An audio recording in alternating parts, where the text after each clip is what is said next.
शुरुआत जो है वो दूसरों से उम्मीद रखकर नहीं होती है। क्रांति की शुरुआत होती है खुद क्रांति बनने से।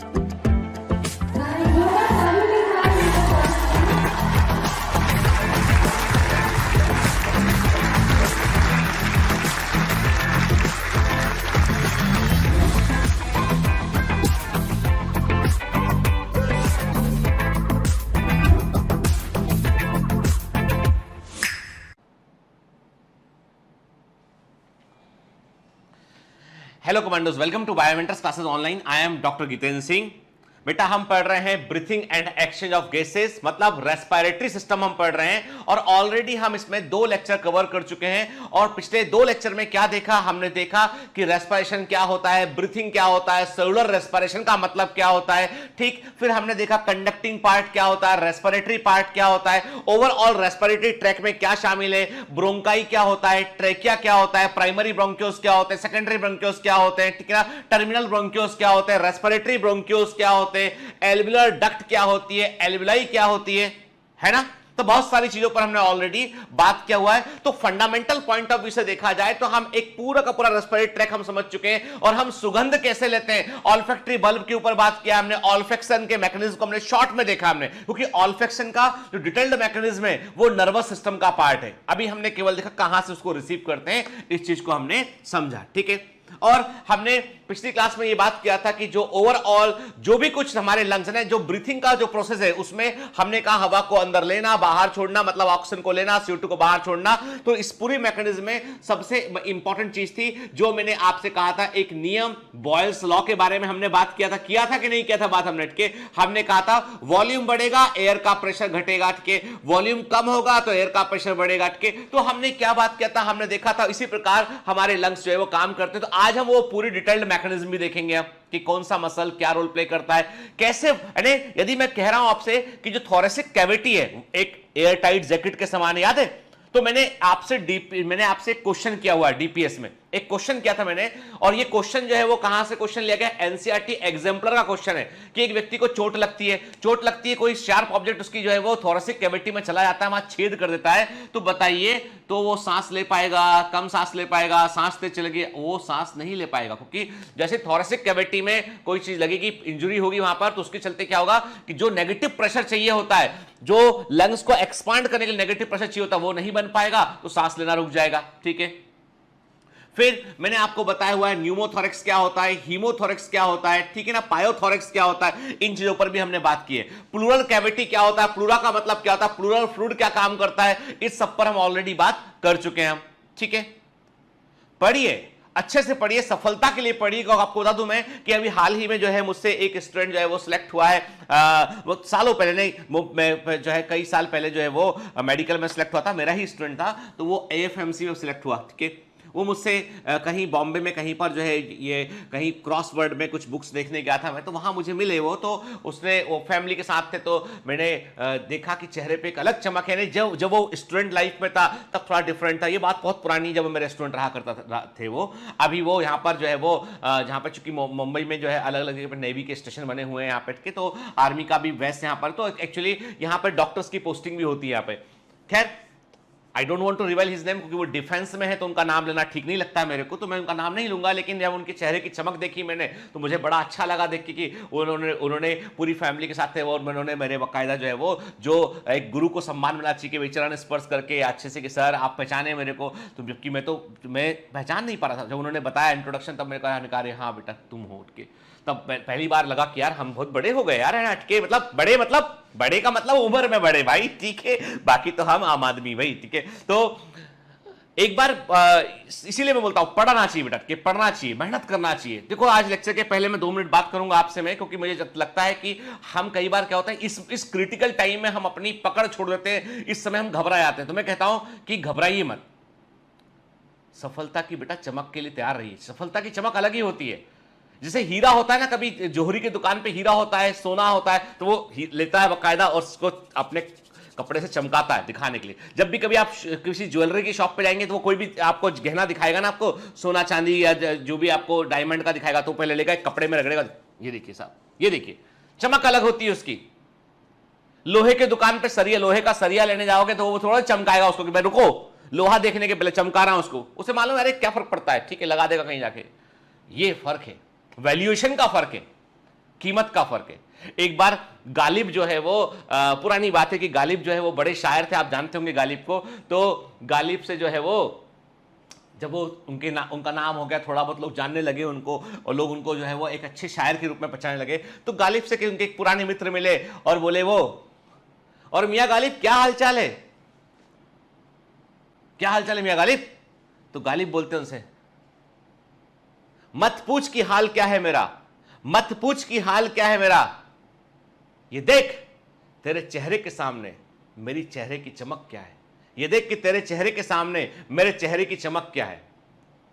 तो बात इतनी, गालिब ने एक लाइन में बता दिया कि भाई देखे ना, सफलता की अपनी चमक होती, तू कुछ भी हाल पूछ मेरा, मैं चमक रहा हूं, मतलब मैं मूल्यवान बन चुका हूं। और मूल्य का इनर वैल्यू जो है वो सफलता से ही मिलती है। तो मेहनत करो भाई, है ना, एक दिन आप भी सब लोग जो है वो चमकते हुए नजर आएंगे आप के। चलो तो अब हम लेक्चर में कंटिन्यू करते हैं। आप बोलोगे बहुत बात करते हो सर, तो बात नहीं कर रहे हैं हम, आपको बता रहे थे कि पढ़ने के लिए तैयार जाओ, कमर कस लो, ठीक है।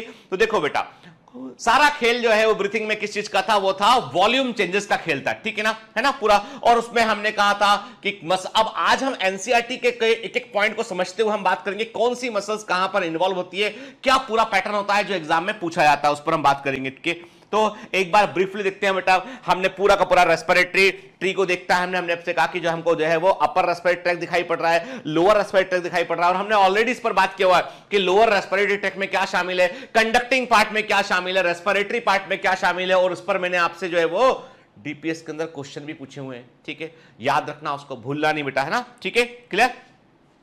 तो हम जानते हैं सांस को अंदर लेना, हवा को अंदर लेना इनहेलेशन है, बाहर छोड़ना एक्सहेलेशन है बेटा के। जब आप जो है वो इनहेलेशन करते हैं तो आपकी थोरेसिक कैविटी का वॉल्यूम जो है वो बढ़ जाता है, वॉल्यूम बढ़ जाता है तो प्रेशर कम हो जाता है, तो बाहर से हवा अंदर आती है। जब आप एयर को बाहर छोड़ते हैं तो थोरेसिक कैविटी का वॉल्यूम कम होता है, वॉल्यूम कम होता है तो पॉजिटिव प्रेशर अंदर बन जाता है और इसलिए एयर बाहर निकलती है। और जब नेगेटिव प्रेशर अंदर बनेगा तो एयर अंदर आएगी। नेगेटिव प्रेशर बनने का मतलब है कि वैक्यूम के समान काम कर रहा है, ठीक है, क्लियर। देखिए, और इस पूरे मैकेनिज्म में याद है आपको, मैंने आपसे कहा था थोरेसिक कैविटी में क्या क्या बाउंड्रीज है, मैंने आपको बताया था, याद है। हमने कहा था डोर्सल साइड जो है वो वर्टिकल कॉलम प्रेजेंट है, ठीक है। फिर हमने कहा था वेंट्रल साइड स्टर्नम प्रेजेंट है, साइड में रिब्स प्रेजेंट है, याद है ना, ठीक है। और क्या देखा बेटा हमने, इसके अलावा रिब केज, जो रिब केज है ना वो पूरा का पूरा जो है एक बॉक्स के समान है कि बॉक्स को ऐसा ऊपर उठा दिया छोड़ दिया, ऊपर उठा दिया छोड़ दिया। हमारा रिब केज ऐसे ही काम करता है कि हमारी जो इंटरकॉस्टल मसल है ना वो उसको ऊपर उठाती है, ऊपर उठाएंगी तो वॉल्यूम बढ़ जाएगा अंदर, ये ब्रॉड हो जाएगा ना, ये ब्रॉड हो जाएगा तो अंदर जगह बन जाएगी तो वॉल्यूम बढ़ जाएगा, ठीक है। छोड़ देगा इसको वापस तो क्या होगा, अंदर की जगह कम हो जाएगी। तो ये जो काम है ने, जो रिब केज को ऊपर उठाना छोड़ना, ये काम कौन करता है, ये इंटरकॉस्टल मसल करती है। इंटर दो के बीच में, कॉस्टा मतलब रिब के बीच में, तो जो रिब्स के बीच में मसल है वो इंटरकॉस्टल मसल है। बाहर तरफ जो है वो एक्सटर्नल इंटरकॉस्टल मसल है, जो अंदर तरफ है वो इंटरनल इंटरकॉस्टल मसल है। अब इसमें क्या रटने होते, इंटर दो के बीच में, कॉस्टा मतलब रिब के लिए वर्ड यूज करते हैं, इंटरकॉस्टल मसल्स एक्सटर्नल बाहर है, तरफ एक्सटर्नल है, इंदर तरफ इंटरनल है, ठीक है, क्लियर। देखो क्या देख रहे हैं यहां पे, हम देख रहे हैं ये हमें दिखाई पड़ रहे हैं, रिब्स दिखाई पड़ रहे हैं बेटा, रिब्स है, एक्सटर्नल इंटरकॉस्टल मसल है, इंटरनल इंटरकॉस्टल मसल है, ठीक है ना बेटा, है ना, ये पूरा रिब केज है ना, आप देख रहे हैं ना। और ये जो है बड़ा इंपॉर्टेंट है, ये देखो डायफ्राम तो रोल प्ले करता ही है, साथ में रिब केज का मूवमेंट भी बड़ा इंपॉर्टेंट रोल प्ले करता है, ठीक है। अब हम आज बात करेंगे बिल्कुल टू द पॉइंट, एनसीईआरटी पर बात करेंगे मैकेनिज्म ऑफ ब्रीथिंग के ऊपर के।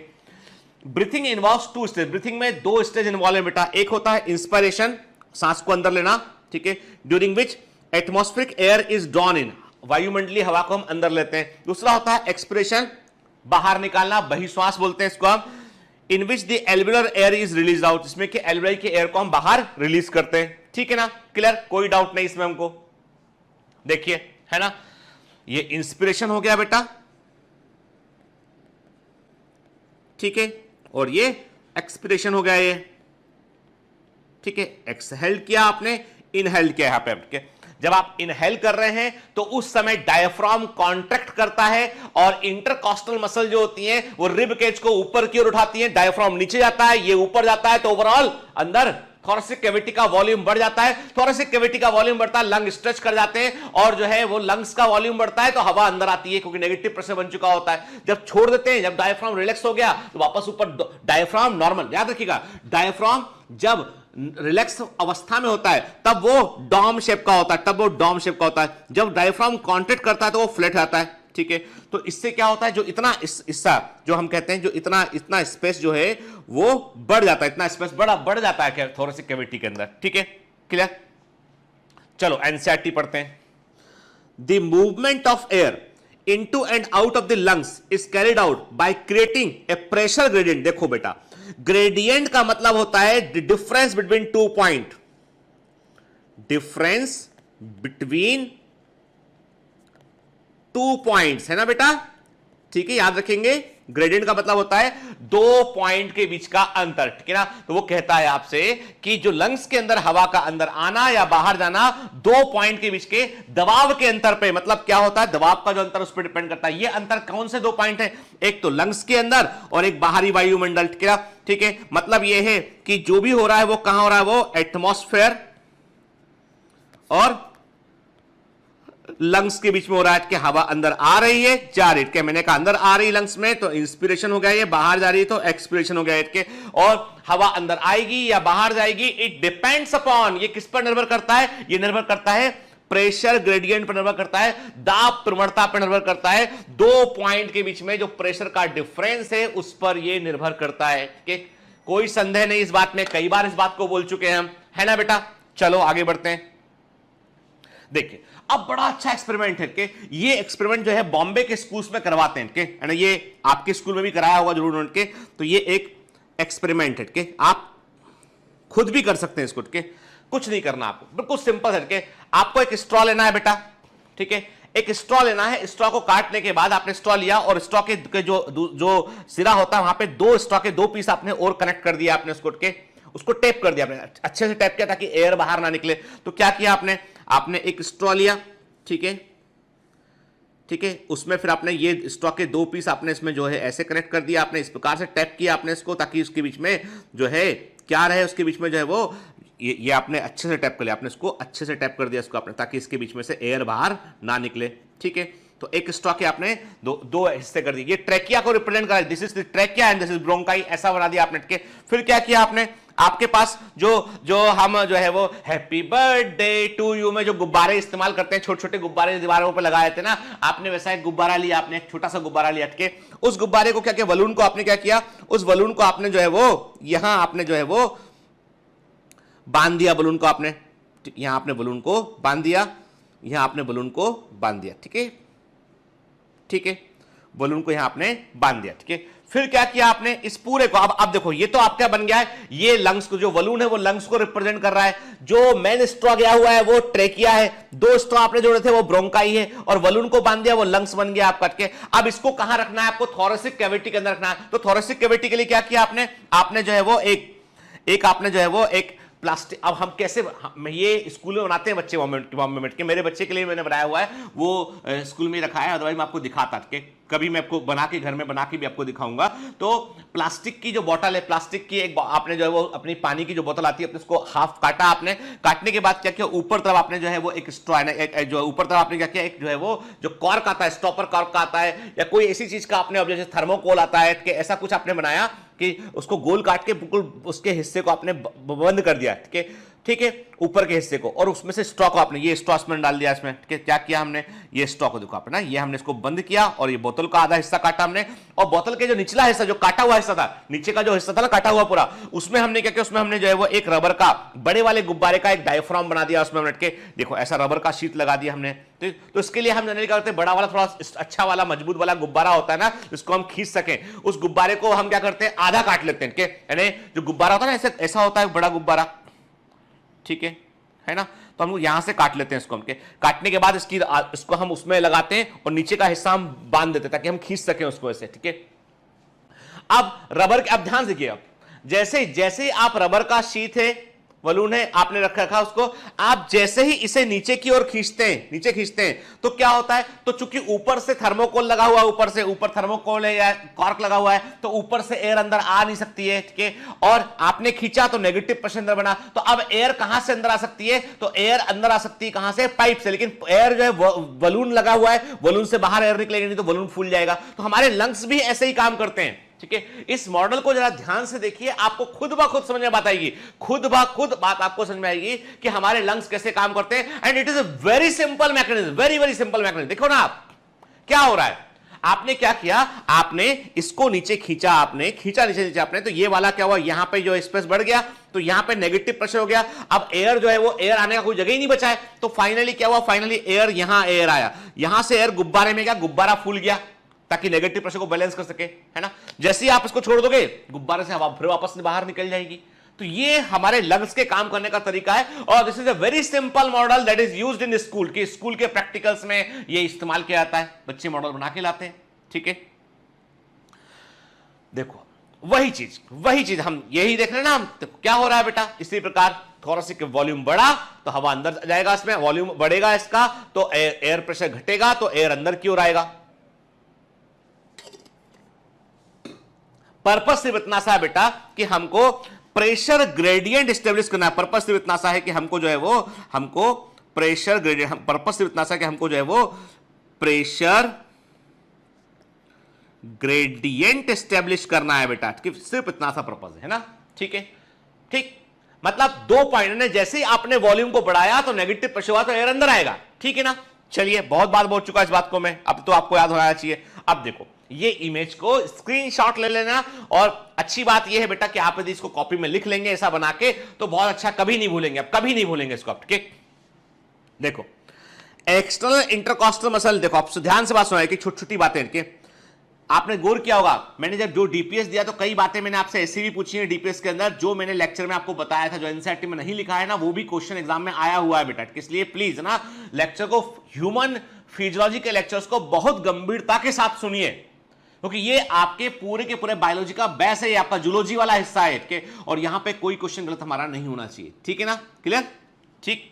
चलिए एक्सटर्नल इंटरकॉस्टल मसल कॉन्ट्रैक्ट किया, ठीक है, रिब कैच को ठक से ऊपर उठा लिया, है ना, ठीक। फिर डायफ्राम फ्लैट हो गया, कॉन्ट्रैक्ट किया, डायफ्राम फ्लैट हो गया, कॉन्ट्रैक्ट किया, तो कुल मिलाकर क्या हुआ बेटा, कुल मिलाकर देखो, अब जैसे एक्सटर्नल इंटरकॉस्टल मसल जो है वो कॉन्ट्रैक्ट किया तो rib moves upward and downward, upward and outward, के रिब जो है वो ऐसे आउटवर्ड, अपवर्ड एंड आउटवर्ड की ओर उठ गया रिब कैच के। डायफ्राम मसल कॉन्ट्रैक्ट हुआ, जैसे कॉन्ट्रैक्ट करता है तो मतलब वो फ्लैट आता है, तो क्या हुआ उसका परिणाम ये हुआ, उसका रिजल्ट क्या हुआ, लार्जर वॉल्यूम हो गया, lower air pressure, below atmospheric pressure, तो एयर अंदर की ओर आ गया, है ना बेटा। बिल्कुल साफ साफ ऐसा सिंपल सा डायग्राम बना के जैसा लिखा है ना वैसा लिख लोगे ना, तो कभी एग्जाम में कोई क्वेश्चन गलत नहीं करोगे, कौन सा मसल कॉन्ट्रैक्ट किया, क्या हुआ, तो ये सब गड़बड़ नहीं होगी बेटा, ठीक है, क्लियर। अब एक्सलेशन की बात करते हैं हम, एयर को बाहर निकालना है हमको, एक्सप्रेशन की बात करते हैं, तो क्या हुआ, डायफ्राम जो है वो रिलैक्स हुआ और अपनी ओरिजिनल पोजीशन में आ गया। ओरिजिनल पोजीशन क्या होती है, डॉम पोजीशन, यानी रिलैक्स डायफ्राम डॉम शेप का होता है, डॉम पोजीशन में होता है, ठीक है। फिर एक्सटर्नल इंटरकॉस्टल मसल रिलैक्स कर गए ये अपनी जगह वापस आ गए, तो रिब केज वापस से नीचे की ओर आ गया उठ के, और यहां पर इंटरनल इंटरकॉस्टल मसल भी जो है वो कॉन्ट्रैक्ट करते हैं ताकि वो रिब केज को नीचे ला सके उठ के। फिर rib move inward and downward, ribs जो है वो नीचे की तरफ आ गई हैं उठ के, और वॉल्यूम रिड्यूस हो गया है, एयर प्रेशर एटमॉस्फेयर की तुलना में बढ़ गया है, तो एयर बाहर की ओर धक्का दी गई है, ठीक है। बस इतना सा मैकेनिज्म है, जो गुब्बारा बनाया था हमने, जो हमने एक टूल तैयार किया था वैसा ही टूल हम यहां पर तैयार कर सकते हैं, ठीक है ना, क्लियर, आई बात समझ में। चल क्या लिखा है एनसीईआरटी में, inspiration can occur if the pressure with in the lungs, intra pulmonary pressure, lungs के अंदर का प्रेशर, इंट्रा मतलब अंदर, पल्मोनरी मतलब लंग्स के अंदर का प्रेशर यदि जो है वो एटमॉस्फेरिक प्रेशर से कम होगा तो एक नेगेटिव प्रेशर के रूप में होगा, तो लंग्स के अंदर जो है बाहर से एयर आएगी, मतलब this is a vacuum pump like mechanism होता है, ठीक है बेटा, है ना, क्लियर। तो ये एक वैक्यूम पंप के समान मैकेनिज्म होता है। क्या हुआ कि इंस्पिरेशन कब होगा लंग्स के अंदर, जब इंट्रा पल्मोनरी प्रेशर जो है वो एटमॉस्फेरिक प्रेशर से कम होगा, नेगेटिव प्रेशर के फॉर्म में होगा, तो एयर अंदर की ओर ड्रॉ होगी। ठीक है, क्लियर है ना। तो एनसीईआरटी का ये डायग्राम याद रखिएगा बेटा, ठीक है, very very important. Diaphragm contract किया, रिब केज जो है वो ऊपर की ओर उठ गया है, यहां पे कुल मिला के जो है वो वॉल्यूम थोरैक्स का, थोरेटिक कैविटी का वॉल्यूम बढ़ गया है, तो एयर अंदर आ गई है। ठीक है, फ्लो चार्ट में लिखा हमने यहां पे इंटरनल इंटरकॉस्टल मसल रिलैक्स होती है। ध्यान से बात सुना कि ये मैंने बोला ना आपसे, ये जो मसल्स है ना ये बहुत इंपॉर्टेंट है बेटा के। देखो एक्सटर्नल इंटरकॉस्टल मसल ने क्या किया, बाहर से रिब केज को ऊपर उठा दिया, उसने ऊपर उठाया, किसने, एक्सटर्नल इंटरकॉस्टल मसल में। इस समय इंटरनल इंटरकॉस्टल मसल रिलैक्स होंगे, लेकिन जब जो है एक्सेलेरेशन करना होगा तो रिब केज नीचे की ओर आएगा, तो एक्सटर्नल इंटरकॉस्टल मसल जो है वो रिलैक्स करेंगी और इंटरनल इंटरकॉस्टल मसल जो है वो तब क्या करेंगी, वो उसे खींचेंगी। ठीक है, तो इंटरनल और एक्सटर्नल इंटरकॉस्टल मसल अपोजिट काम करती है, दिमाग में रखना इस बात को। ठीक है, क्या लिखा है, जब इनहेलेशन होता है, इंस्पिरेशन होता है, तो इंटरनल इंटरकॉस्टल मसल रिलैक्स होती हैं, एक्सटर्नल इंटरकॉस्टल मसल जो है कॉन्ट्रैक्ट करती हैं। याद रखना इंपॉर्टेंट है, एग्जाम में कंफ्यूज कर सकता है। ठीक है, रिब केज ऊपर की तरफ और बाहर तरफ मूव करता है, डायफ्राम कॉन्ट्रैक्ट करता है और फ्लैट हो जाता है, थोरेसिक कैविटी का वॉल्यूम बढ़ जाता है, एल्वेओलाई का प्रेशर जो है वो कम हो जाता है। ठीक है, और एयर अंदर की ओर आती है। ठीक है, फ्लो चार्ट बना लीजिए प्लीज। ठीक है, don't afraid to note something, कि कुछ चीज को नोट करने से घबराइए मत। ठीक है, आपके भले के लिए है, ये सिर्फ आपके लिए है भाई, है ना। एग्जाम आपने देना, एग्जाम मैंने नहीं देना। के अभी इस समय ऑनलाइन एजुकेशन में ऐसा माहौल बन गया है, टीचर को लगता है, सबको लग रहा है कि ये इतना टीचर है ना, यही एग्जाम देंगे। फला जगह पे वो मैडम पढ़ा रही, फला जगह पे वो सर पढ़ा रहे, फला जगह से वो भी सर आ गए, वो भी सर आ गए। क्या टिप टिप टिप टिप बारिश होने लगी सब टीचर्स की। भरा भरा पड़ा है एजुकेटर की, एक ढूंढो तो 10 लोग की, यस आई एम हियर। ठीक है, तो भैया ऐसा है कि उनने किसी ने एग्जाम नहीं देना है, एग्जाम तुमने देना है। ठीक है, इसलिए प्लीज, ठीक है, we serious, we sincere and follow one. किसी एक को फॉलो कीजिए, चाहे मुझे कीजिए, किसी को भी कीजिए, एक को फॉलो कीजिए, उससे बेटा रिजल्ट मिलेगा। ठीक है ना। After all it is the matter of your career. हो सकता है that may be matter of their career also. ठीक है, कि वो अपने ऑर्गेनाइज, तो अभी हमको जो है दूसरे के अरे हमको ये सोचना है भैया हमको फायदा कहां से मिलता है। ठीक है ना। ठीक है, इसलिए अपने पढ़ने पे फोकस कीजिए बेटा, इसलिए नोट करने से आलस मत कीजिए। ऑफलाइन क्लास समझिए इसको यार। ठीक है, सब दुनिया ऑफलाइन चल रही, ऑनलाइन चल रही इस समय, तो आपको भी समझ लो ना, आप मान लो ना एक मिनट के लिए कि भाई आपका ऑफलाइन क्लास तभी ऑनलाइन हो गया है। ठीक है, यही मान के चलो ना, तुमसे ही बात कर रहा हूं, सिर्फ तुमसे बात कर रहा हूं, समझ गए। ठीक है, चलो, तो अभी नोट किया फ्लो चार्ट आपने, है ना। चल, है ना, वापस आते अपनी जगह पे, है ना। ठीक, अब देखो बेटा, हम इसको यदि ग्राफिकली रिप्रेजेंट करें, एग्जामिनर बहुत चतुर है, उसे मालूम है कि ये बच्चे खूब पढ़ पढ़ के आते हैं, तो वो क्या करता है, वो कहता है अच्छा तुम जो है वो तुम डाल हम पात के ना, मतलब हम भी तुम्हारे पीछे लगे हुए हैं, तो वो आपसे कुछ ग्राफ बना के पूछ लेगा। देखो ध्यान से, ठीक है, देखो यहां पर वॉल्यूम ऑफ ब्रेथ का मतलब है कि सांस को अंदर लिया, कितना एयर हमने यहां पर अंदर ले रहे हैं, ये उसको शो कर रहा है। ठीक है, ठीक, दिस शोज इंस्पिरेशन और एक्सप्रेशन। गौर से देखिए आप, ठीक है ना। अब देखो इस ग्राफ को ज्यादा ध्यान से देखना, ठीक है, क्योंकि ये थोड़ा सा जो है वापस ये क्या बता रहा है, इंट्रा है, दिस इज दी जो ये जो फिगर है, ये जो है ये रिप्रेजेंट कर रहा है किसको, ये रिप्रेजेंट कर रहा है किसको, ये देखिए इंट्रा पल्मोनरी प्रेशर। ठीक है बेटा, लंग्स के अंदर। अब देखिए गौर से, 0 से कम हुआ मतलब ये नेगेटिव में गया, ठीक है, ये पॉजिटिव में गया। ठीक है ना। तो ट्रांसपल्मोनरी प्रेशर मतलब जो प्रेशर का परिवर्तन जो हो रहा है बेटा, हमने क्या बोला, हमने कहा कि हम देख रहे हैं यहां पे कि क्या दबाव में परिवर्तन यहां पे हो गया। ठीक है, तो आप देख रहे हैं कि जो जैसे अभी हम पल्मोनरी प्रेशर की बात कर रहे हैं, हम क्या देख रहे हैं, हम देख रहे हैं कि जैसे ही जो है वो इंस्पिरेशन हुआ तो उस समय क्या हुआ, उस समय हुआ ये कि जो अब यहां पे कि इंट्रा प्लूरल प्रेशर की बात करें हम, कि जो प्लूरा वाला स्पेस है उसके प्रेशर में क्या, जैसे ही थोरेसिक कैविटी का वॉल्यूम बढ़ा तो वो इफेक्ट सब जगह देगा। वो तो जो प्लूरा है, प्लूरा के अंदर का प्रेशर भी नेगेटिव हुआ, तो उसने जो प्लूरल फ्लूइड था वो भी उसने जो है एक्सटर्नल और इंटरनल प्लूरल फ्लूइड मेम्ब्रेन के बीच में क्या है बेटा, प्लूरल फ्लूइड प्रेजेंट है, तो प्लूरल कैविटी जो है वो भी पीछे की ओर खींची। वो तो कुल मिलाकर क्या हुआ, नेगेटिव प्रेशर क्रिएट हो गया। यहां पे देखो आप, ये नेगेटिव प्रेशर क्रिएट हो गया, तो लंग्स के अंदर नेगेटिव प्रेशर क्रिएट हुआ तो एयर अंदर की ओर आ गई उठ के। जब छोड़ने का हुआ, यहां पे रिलैक्स हुआ, तो क्या होगा, ये पॉजिटिव प्रेशर क्रिएट हो गया, ये पॉजिटिव को जीरो, ये जीरो है ना ये लेवल के, तो ये पॉजिटिव प्रेशर में कन्वर्ट हो गया। तो छोटे छोटे जो इंटरप्रिटेशन है वो ध्यान रखिए। अभी हम इंट्राप्लुरल प्रेशर, ट्रांसप्लुरल प्रेशर, इस पर हम नहीं जाएंगे, थोड़ा मेडिकल तरफ नहीं जाएंगे, हम सिंपल बात करेंगे कि इंस्पिरेशन और एक्सपायरेशन का ग्राफ को आप पहचान लीजिएगा सर, ठीक है।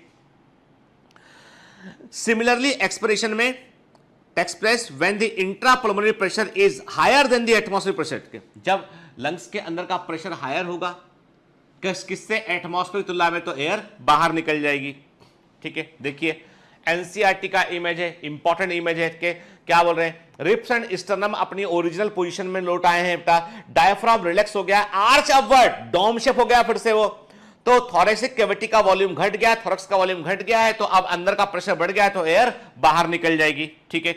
अब यहां पर भी हम फ्लो चार्ट बना लेंगे बेटा, याद रखेंगे इंटरनल इंटरकॉस्टल मसल कॉन्ट्रैक्ट की, यहां पे इंपॉर्टेंट है, ठीक है, भूलिएगा नहीं, ये कॉन्ट्रैक्ट की टू कीप थोरेसिक केज को डाउन करने के लिए, यानी वो जो रिप्स था उस केज को डाउन करने के लिए, नीचे लाने के लिए, एक्सटर्नल इंटरकॉस्टल मसल जो है वो रिलैक्स हो गया, ठीक है।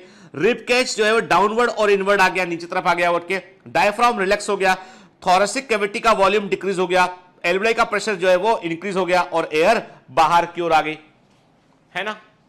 तो क्या हुआ, एक्सेलेरेशन हुआ, एक्सपिरेशन हुआ बेटा, क्लियर, ठीक है, चलो, है ना। तो वही वाली बात है बेटा, अब ये सेम ग्राफ हम एक्सप्रेशन, तो मैंने कहा ना कि नेगेटिव प्रेशर रहा, इंट्रा पल्मोनरी प्रेशर नेगेटिव हुआ तो इंस्पिरेशन होगा, इंट्रा पल्मोनरी प्रेशर दीप जो है वो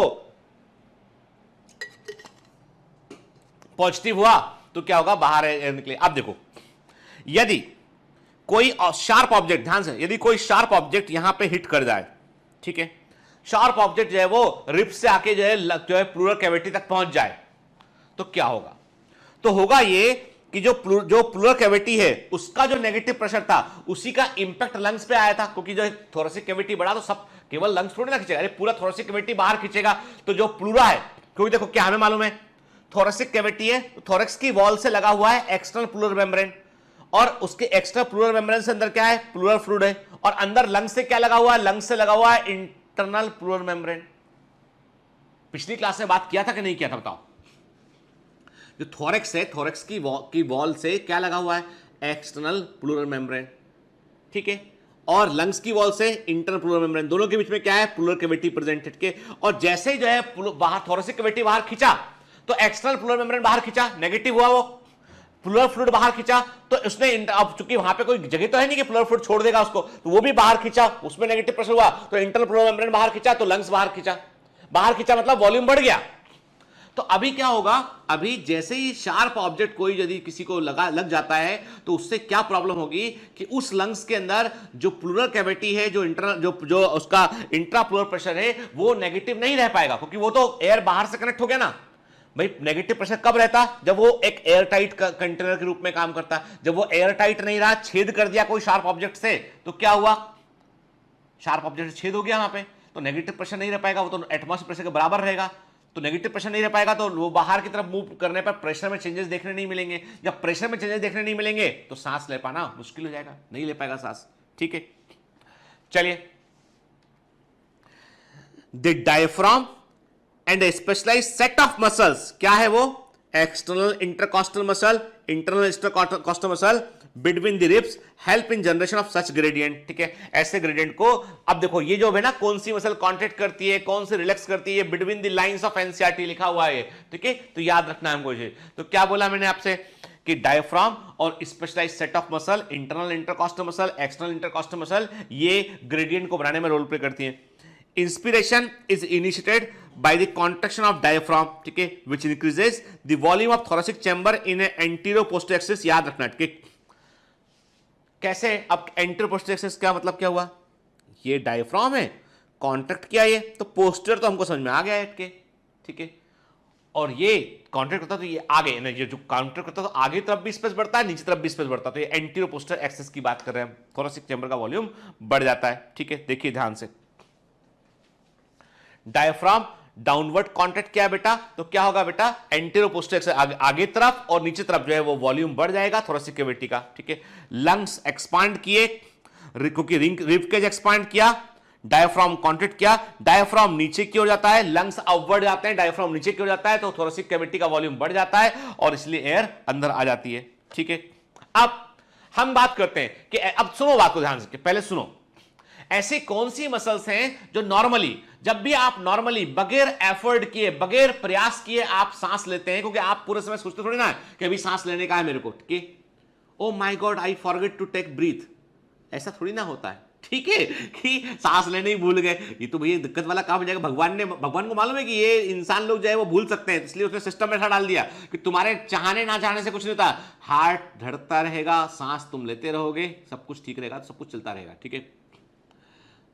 नहीं तो भूल गए, चाबी भूल जाते हैं, अरे सांस ही लेना क्या हुआ भाई साहब, क्या हो गया था अस्पताल में, कैसे भूल गए, ओ मैं सुबह सुबह सांस लेना भूल गया 3-4 मतलब मेरे को याद ही नहीं रहा कि सांस भी लेना है, ठीक है। क्या हो गया था इनको, अरे आज वो दिल धड़काना भूल गए थे, ठीक है। तो भैया ऐसा नहीं है, भगवान ने सब सिस्टम ऐसा बना रखा उसने कि इसको दो ही मत कंट्रोल, इसको कंट्रोल ही मत दो कि भैया ये आप भूल जाए, तो भूलने का कंट्रोल नहीं दिया गया वाइटल चीजों के लिए, ठीक है। तो अभी बात इतनी सी है कि हम बगैर प्रयास के भी हम सांस लेते हैं, तो वहां पे उस समय सबसे इंपॉर्टेंट रोल प्ले करता है डायफ्राम। यानी आप मोस्ट ऑफ द टाइम आप जो सांस लेते हैं, जो आपका ब्रीथिंग होता है ना, वो बड़ा धीमे धीमे रात को सोते हैं तो वहां पर आपका रिबकेज भी मूव करता है, लेकिन वहां पे जो सबसे इंपॉर्टेंट रोल प्ले करता है वो डायफ्राम के, ठीक।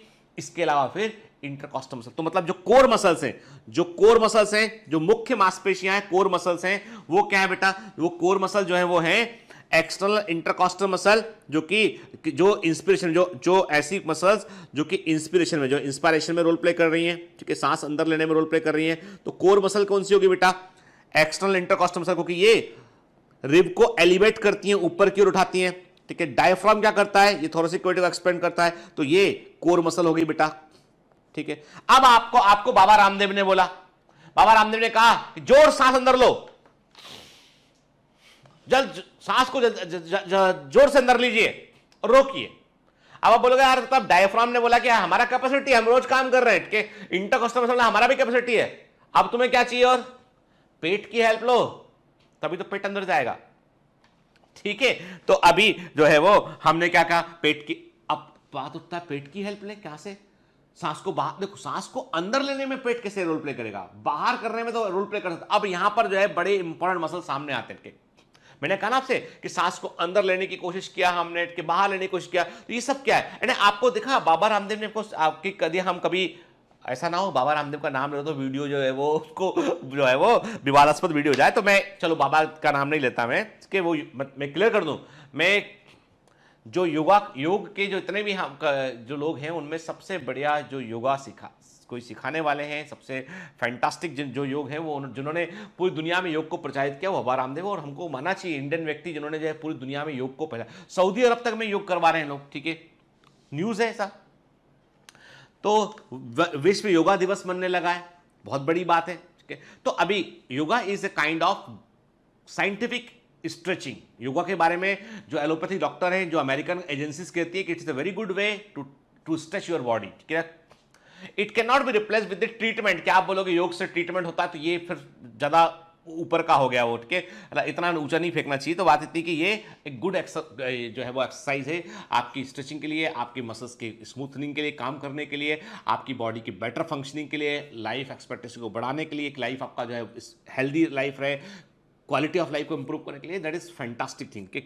तो आपने गौर किया है बाबा रामदेव क्या सिखाते हैं, वो कहते हैं कि आपको ऐसे एयर बाहर, सांस अंदर लेने की बात अलग है, बाहर निकालने की बात करते हैं। अब सुनो बात के, जब हम बात करते हैं सांस अंदर लेने की बात करते हैं, तो कौन सी एक्सेसरी मसल्स हैं जो हमारी बड़ी हेल्प करती हैं सांस अंदर। देखिए आप देखेंगे यहां पे मूवमेंट होता दिखाई पड़ेगा, आप जब अंदर लेंगे तो आपको ऐसा लगेगा कि आप एफर्ट ऊपर से कर रहे हैं, तो क्या है, स्टर्नोक्लीडोमास्टॉइड, जो स्टर्नम को एलिवेट करती है, स्टर्नोक्लीडोमास्टॉइड, ये स्टर्नम को थोड़ा और खींचती है, नॉर्मल स्टर्नम तो ऊपर जाता ही है, लेकिन ये स्टर्नम को थोड़ा और खींचती है ताकि कि थोरेसिक कैविटी और बढ़ सके, ठीक है।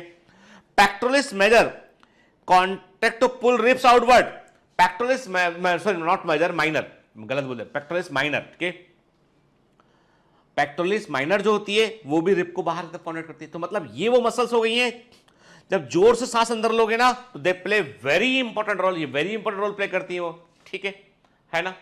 चलिए अब फिर हम बात करते हैं, देखो अब क्या लिखा है यहां पे एनसीईआरटी में, the contraction of external intercostal muscle lift up the ribs. जब एक्सटर्नल इंटरकॉस्टल मसल कॉन्ट्रैक्ट करती है तो रिब को ऊपर करती है, स्टर्नम को ऊपर करती है, इससे causing an increase in the volume of the thoracic chamber का वॉल्यूम बढ़ जाता है डोर्सो वेंट्रल एक्सिस पे, ठीक है। एंटेरो पोस्टीरियर एक्सिस पे, एंटेरो पोस्टीरियर एक्सिस पे वॉल्यूम किसने बढ़ाया था, डायफ्राम ने। डोर्सो वेंट्रल एक्सिस पे किसने बढ़ाया, ये याद रखना, ये छोटी छोटी बातें हैं, ठीक है। डोर्सल और वेंट्रल एक्सिस के, डोर्सल, डोर्सल और वेंट्रल। अरे भाई डोर्सल और वेंट्रल कितनी बार बताया मैंने, एनिमल किंगडम में पढ़ाया था के। तो यहां पर किसने बढ़ाया, ये ऐसे ऊंचा किया ना इसको, तो किसने बढ़ाया है वॉल्यूम, यहां पे बढ़ाया इसने, एक्सटर्नल इंटरकॉस्टल मसल ने। The overall increase in the thoracic volume causes a similar increase in the pulmonary volume के, जैसे thoracic volume बढ़ता है तो उसका कारण pulmonary volume में बढ़ता है, क्योंकि दोनों के बीच में एयरटाइट जैकेट के समान काम होता है, ठीक है। And increase in the pulmonary volume decreases the intra pulmonary pressure के, जब पल्मोनरी वॉल्यूम जो है वो बढ़ता है तो उससे पल्मोनरी इंट्रा पल्मोनरी प्रेशर जो है वो घट जाता है, एटमॉस्फेयर प्रेशर से कम हो जाता है, और जिससे एयर अंदर की ओर आती है और ये होता है इंस्पिरेशन, ठीक है। एक ही बात को मैं कई बार बतला चुका आपको अलग अलग तरीके से, अब गलती मत करना नहीं तो पिटाई लगेगी, है ना। इतना बताने के बाद गलती करोगे तो कोई ऐसा ऑप्शन, मुझे लगता है कि ऐसा कुछ ऑप्शन यूट्यूब को निकालना चाहिए कि हाथ डाला मोबाइल से कान पकड़ लिए, बहुत पढ़ नहीं रहा, हाँ मेहनत नहीं कर रही, ठीक है, तो मतलब पिटाई लगाने का ऑप्शन होना चाहिए थोड़ा सा, ठीक है। सीरियसली मत लेना, नहीं तो अभी क्या आजकल पिटाई विटाई लगाने को जो है, हमारे गुरुजी तो हमको धो दिया करते थे भाई, मतलब स्कूल में और क्लासेस में भी जो है, हालांकि क्लासेस में जब हम स्कूल से बड़े होकर हम कभी मेडिकल एंट्रेंस की क्लासेस में थे तो कभी हमको पिटाई विटाई नहीं लगी, शाबाशी मिलती थी हमको, लेकिन कई बच्चे पिट जाया करते थे, है ना। तो अभी तो खैर समय बहुत बदल गया है, लेकिन क्या था कि पहले गुरुजी लोगों का बहुत बड़ा, यानी पहले के जमाने में गुरुजी लोगों का शौक हुआ करता था, आज एक्सरसाइज करने का मन कर रहा है, क्या करोगे, दौड़ोगे, भागोगे, साइकिल, नहीं, आज 2-5 बच्चों की कुटाई लगाएंगे, ठीक है।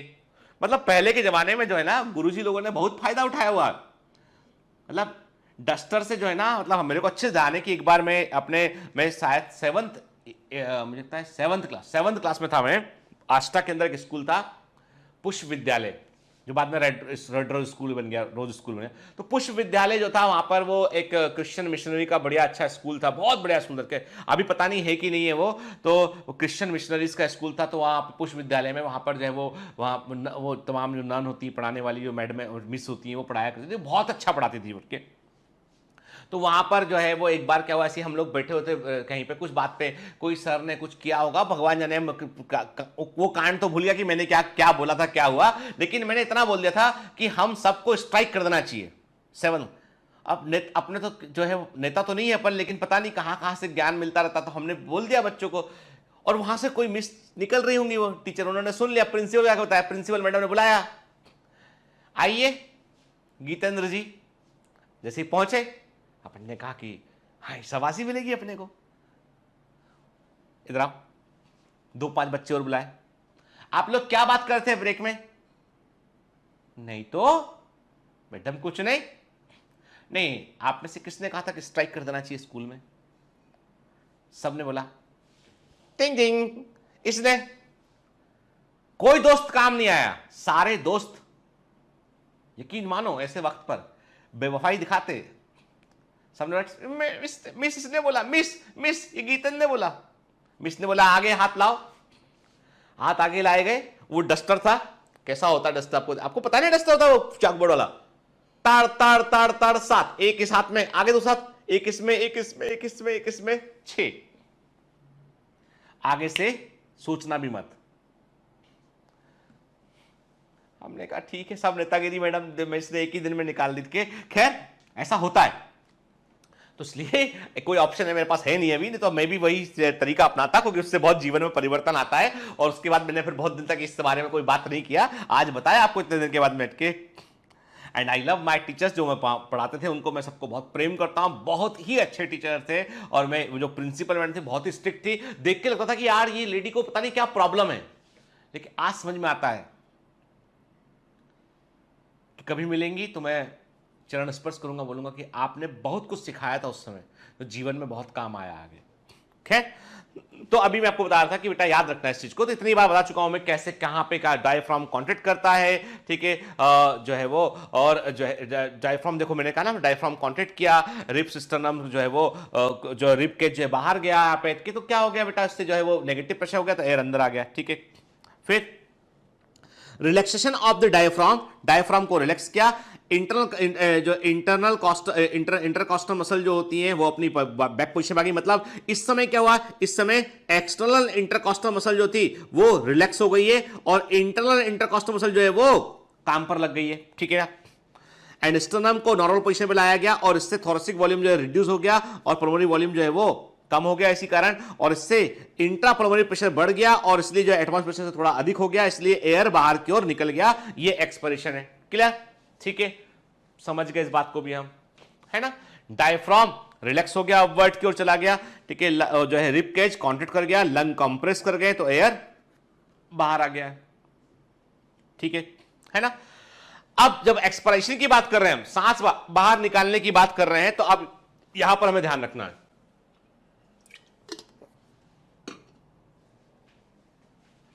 यहां पर जो कोर मसल है, जो मुख्य मसल है वो क्या है बेटा, इंटरनल इंटरकॉस्टल मसल, ये रिब को नीचे की ओर खींचती है, डायफ्राम रिलैक्स करता है थोरेसिक कैविटी में, वापस से डोम शेप का आता है, इसके कारण क्या होता है, इसके कारण जो है वो आपका एक्सपिरेशन होता है, और साथ में एक्सटर्नल इंटरकॉस्टल मसल क्या होती है, वो भी एक्सटर्नल इंटरकॉस्टल मसल वो भी रिलैक्स कर जाती हैं, ठीक है। और अब इसके बावजूद आप चाहते हैं कि आप योगा करें, अब इसमें क्या हो रहा है, देखो जब मैं ऐसे कर रहा हूं ना तो मैं सांस अंदर लेने का कोई एफर्ट नहीं कर रहा हूं, लेकिन मैं बाहर निकालने का एफर्ट कर रहा हूं, और ऐसे में कभी गौर करना आपका पेट में मूवमेंट बढ़ जाता है, आप देखिए पेट में मूवमेंट बढ़ जाता है, ठीक है। तो यहां पर एब्डोमिनल्स काम करती है, कॉन्ट्रैक्ट टू कंप्रेस, एब्डोमेन को कंप्रेस करती है, प्रेशर को और कम करने की कोशिश करती है, ठीक है। क्वाड्रस लंबोरम, ये रिब्स को जो है वो नीचे की ओर डाउन करता है, क्वाड्रस लंबोरम ये भी रिब्स को नीचे की ओर डाउन करता है, ठीक है ना। तो ये सब क्या है आप देख रहे हैं, ये क्या है बेटा, ये क्वाड्रस लंबोरम हम देख रहे हैं, ये ठीक है, ये तो एब्डोमिनल मसल्स हो गई अपनी, ठीक है, और ये आप देखो है ना, तो ये रिब्स को नीचे की ओर खींचता है क्वाड्रस लंबोरम, ठीक है ना, है ना। तो ये यार छोटी छोटी बातें, थोड़ा सा मैंने डीप ले लिया इसको यहाँ पे जाके, ताकि आप इंटरकॉस्टल मसल के अलावा बाकी मसल्स का रोल भी आप समझ सकें, ठीक है ना। डायफ्राम रिलैक्स हो गया, आर्च हो गया वापस से, रिब केज थोरेसिक कैविटी का वॉल्यूम कम हो गया, प्रेशर बढ़ गया तो एयर बाहर निकल गई, है ना। देखो अब ये एनसीईआरटी ने जो छिपी हुई लाइन है उनको पढ़ चुके हैं पहले, ठीक है। We have the ability to increase the strength of inspiration and expiration with the help of additional muscles in the abdomen. Clear, कौन सी मसल्स है उसके बारे में हमने बात किया ऑलरेडी, ठीक है ना। देखो ना, तो जो फोर्स्ड एक्सेलेरेशन, जब आप जोर से सांस बाहर निकालते हैं तो जो मसल आपकी हेल्प करती हैं वो मसल है, जो एब्डोमिनल मसल जो आपकी हेल्प कर रही है वो है, देखो इंटरनल इंटरकॉस्टल मसल तो काम करती है, लेकिन जब आप जोर से बाहर निकालते हैं तो ये और तेजी से रिब केज को नीचे की ओर खींचती है, ठीक है। फिर जो एब्डोमिनल मसल्स है वो है rectus abdominis, external oblique, internal oblique और ट्रांसवर्स एब्डोमिनस के। तो यहां पर मैं बोलूंगा बाबा रामदेव का मैं पूरा समर्थन करूंगा कि वो जो कहते हैं कि भाई आप ऐसे करेंगे तो इससे पेट कम होगा, तो स्टमक की मसल्स जब काम करना शुरू होंगी तो वो टाइटन होंगी मसल्स, वो स्ट्रेंथ बढ़ेगी उनकी, तो धीमे धीमे जो है वो फिट होने लगेगा व्यक्ति, है ना। हालांकि खाना भी कंट्रोल करना पड़ेगा, नहीं तो वो जो है अभी तो क्या है कि जो है मैं हमारा सबसे बड़ा जीवन का उद्देश्य ये होता है कि ये पेट अंदर रहे, अंदर चला जाए, ठीक है, क्योंकि जो है वो कुछ भी खाओगे तो वो एक्स्ट्रा कैलोरी होगी। आप लोग की एज में, अब आप में से कई लोग मुझसे कहते सर हमको तो वजन बढ़ाना है, अरे यार आप लोग बिल्कुल यंग लोग हैं, आपकी मेटाबॉलिक बीएमआर आपका बहुत हाई है कि आपकी बॉडी ग्रोइंग फेज में है, तभी आप जो भी खाएंगे ना बॉडी उसको बर्न करके उसको कुछ ना कुछ क्रिएट कर रही होगी अंदर, इसलिए आप सब्र रखिए। आपकी उम्र का जब मैं था ना तो मैं भी दुबला पतला था, फिर एक लेवल की बात करता बॉडी का मेटाबॉलिज्म फिक्स हो जाता है, बल्कि धीमे धीमे डाउन होने लगता है, तो फिर आप यदि एक्स्ट्रा कुछ खाएंगे तो वो आपकी बॉडी में जमा होने लगेगा, वो उससे बॉडी बर्न नहीं करती, उससे मालूम है कि सब कुछ बन चुका, आप क्या बनाना अटके, तो उसके लिए फिर आपको एक्स्ट्रा एफर्ट करने पड़ते हैं, आपको वर्कआउट खूब करना पड़ता ताकि आपकी बॉडी में कुछ ना कुछ जो है वो रिपेयरिंग का काम चलता रहे, तो चीज़ें खर्च होती रहे, ठीक है। खैर फिर देखो आप ना क्या हुआ बेटा, जब एक्सपिरेशन करता है तो एक्सटर्नल इंटरकॉस्टल मसल रिलैक्स होते हैं, इंटरनल इंटरकॉस्टल मसल जो है वो और एब्डोमिनल्स जो होते हैं वो जोर से कॉन्ट्रैक्ट करते हैं और वो एक्टिवली एक्सपिरेशन करते हैं उठ के, ठीक है ना। ये एक्सपिरेशन की बात की हमने, क्लियर, ठीक है। On an average healthy human breaths 12 to 16 time a minute. क्या एक जो सामान्य यदि हम बात करें यहां पे, तो एक हेल्दी व्यक्ति होता है, स्वस्थ व्यक्ति होता है, वो 12 से 16 बार 1 मिनट में सांस लेता है। ठीक है, 12 to 16 टाइम जो है वो 1 मिनट में सांस लेता है। क्लियर? फिर the volume of air involved in breathing movements can be estimated by using spirometer, very IMP। और मैं कह रहा हूं एग्जाम में बेटा ये आएगा, इंपॉर्टेंट है। स्पायरोमीटर किस काम आता है? तो स्पायरोमीटर से हम जो है वो वॉल्यूम का पता लगा पाते हैं। हम पता लगा पाते हैं कि ब्रीथिंग मूवमेंट्स में जो कितना एयर अंदर लिया है, कितना बाहर निकाला है, इस सबको मेजर करना। लंग्स की हेल्दी कंडीशन का पता लगाने के लिए हम स्पायरोमेट्री करते हैं कि, और इस टेस्ट को हम जब स्पायरोमेट्री कहते हैं, और आजकल इसका एडवांस कंप्यूटराइज टेस्ट भी इसका आ चुका है, इसको हम पल्मोनरी फंक्शन टेस्ट भी कहते हैं इसको हम के। तो स्पायरोमीटर जो होता है इसका उपयोग करते हैं हम clinical assessment of pulmonary function में करते हैं के। तो इस तरह की एक मशीन आ गई है आजकल के, ये इसमें एक पाइप लगा होता है सामने, ये डिस्पोजेबल होता है यानी ये डिस्पोजेबल होता है, इसको लगाया एक व्यक्ति ने यूज किया, फेंक देते हैं इसको, दूसरा व्यक्ति के लिए फ्रेश लगाते हैं। तो कार्डबोर्ड से बना एक जो है वो पाइप जैसा होता है, और आपको इस टूल के अंदर, जो टूल देखा इसके अंदर आपको जो है वो सांस जोर से लेके सांस छोड़ना होता है। सांस भी आपको इसी के मुंह, आपको नाक से सांस नहीं लेना, ना आपको जो है नाक से सांस लेना, आपको केवल मुंह से सांस। तो नोज पे क्लिप लगाते हैं। अब आप ऐसे कैसे नोज पे क्लिप लगाते हैं? नाक को बंद किया, नोज पे क्लिप लगा दिया, फिर मुंह से सांस लेने को बोलते हैं। कहते हैं नॉर्मल सांस लो, पहले नॉर्मल छोड़ो मुंह से, फिर जोर से सांस लो अंदर, जोर से सांस को छोड़ो।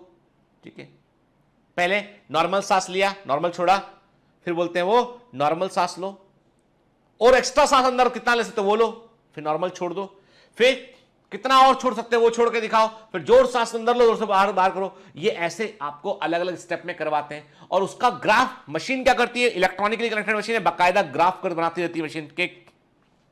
देखो नाक पर क्लिप लगा हुआ है, ठीक है, टेक्नीशियन वहां पे मॉनिटर कर रहा है, आपको बता रहा है, इनक्रेज कर रहा है कैसे करना है आपको। पेशेंट ने जो है वो डीप ब्रीथ लिया, फिर उसको जितनी ताकत से उतने जोर से सांस अंदर लिया, फिर जोर से उसने एज हार्ड पॉसिबल सांस को छोड़ा उसने ट्यूब के अंदर। ठीक है, ऐसा करवाते हैं। और मशीन क्या करती है? मशीन जो है वो इस पूरे के पूरे सांस लेने के पैटर्न को जो है वो इलेक्ट्रॉनिकली कन्वर्ट करती है, और हमें बाकायदा ऐसा ग्राफ मिल जाता है, हमें ऐसा ग्राफ मिल जाता है हमको। ठीक है, मेडिकल कॉलेज के अंदर इतना एडवांस मशीन जो मैंने आपको दिखाया वैसा नहीं होता है फिजियोलॉजी की लैब में, ताकि आप जो है नॉर्मल चीजों को करना सीख सके।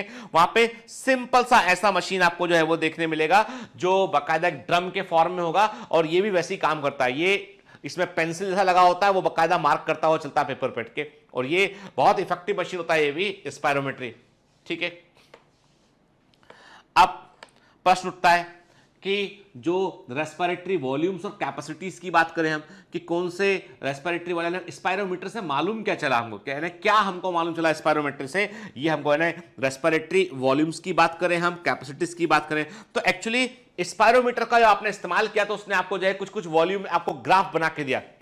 And you should know about कि ये ग्राफ कहना क्या चाहता है हमसे। तो there are certain lungs volume जो हमें याद रखने, सर्टेन लंग कैपेसिटीज जो होती है, these are used for the interpretation of a disease, के एक बीमारी का पता लगाने में इंटरप्रिटेशन में हम कैपेसिटीज का इस्तेमाल करते हैं। And there are the lung volumes जिनको हम सीधा मेजर कर सकते हैं। याद रखिए, लंग वॉल्यूम को हम सीधा मेजर करते हैं, और उन लंग वॉल्यूम्स के आधार पर हम वेरियस टाइप की कैपेसिटीज का जो है वो हम निकाल पाते हैं उसको हम। ठीक है, क्लियर? तो एक काम करते हैं, तो आज के लेक्चर को हम बहुत लंबा नहीं करते हैं, हम नेक्स्ट क्लास में हम बात करेंगे, केवल हमारा पूरा फोकस रहेगा वॉल्यूम्स पर, कैपेसिटीज पर, और उसके डिजीज के साथ क्या कनेक्शन है उस पर, कि किस बीमारी में सीओपीडी में क्या होगा, अस्थमा में क्या होगा, ब्रोंकाइटिस में क्या होगा, किसी किसी बीमारी में किस तरीके से ये कैपेसिटी बदलेंगी, और उसका क्या इंटरप्रिटेशन होता है। मैं कह रहा हूं आपसे कि अगली बार किसी का आप पल्मोनरी फंक्शन टेस्ट देखेंगे ना आप, तो आप बता पाएंगे कि इसको क्या प्रॉब्लम है, आप खुद बता पाएंगे। ठीक है, चलो अगली क्लास में बात करेंगे। आज जो बेसिक फंडामेंटल बताया बेटा एकदम दिमाग में रहना चाहिए, ठीक है, उसे भूलना नहीं है हमको। ठीक है, थोड़ा सब्र के साथ फिजियोलॉजी पढ़ते हैं हम, बगैर घबराए, है ना। हम यदि 5 दिन पहले भी कोर्स पूरा कर लें, 10 दिन पहले भी कोर्स पूरा कर लें, तो उससे कोई बहुत बड़ा फर्क नहीं पड़ेगा। एग्जाम की अभी तक डेट नहीं आई है बेटा, अभी हमको पूरा फोकस करना है कि हम जो पढ़ रहे हैं उसमें हम जो है वो बढ़े। ऐसा नहीं कि मैं अनंत काल तक पढ़ाऊंगा आपको, मैं आपको जो है वो टाइमिंगली पूरा करने की पूरी कोशिश करूंगा, लेकिन मैंने पहले भी कहा है कि बेटा quality should not be compromise at any cost, ठीक ना, है ना। तो वो हमें हमारे दिमाग में जो चीज़ें पढ़ रहे हैं वो रहना चाहिए, क्योंकि मैंने कहा आपको, हर बार बोला आपको मैंने कि कितनी अच्छे कवर की पुस्तक हो, कितने अच्छे नोट्स बनाए हैं, वो साथ नहीं जाएंगे, साथ जाएगा आपका दिमाग, और चीज़ें दिमाग के अंदर होना चाहिए, यहाँ सेट होना चाहिए चीज़ें। ठीक है ना बेटा? All the best.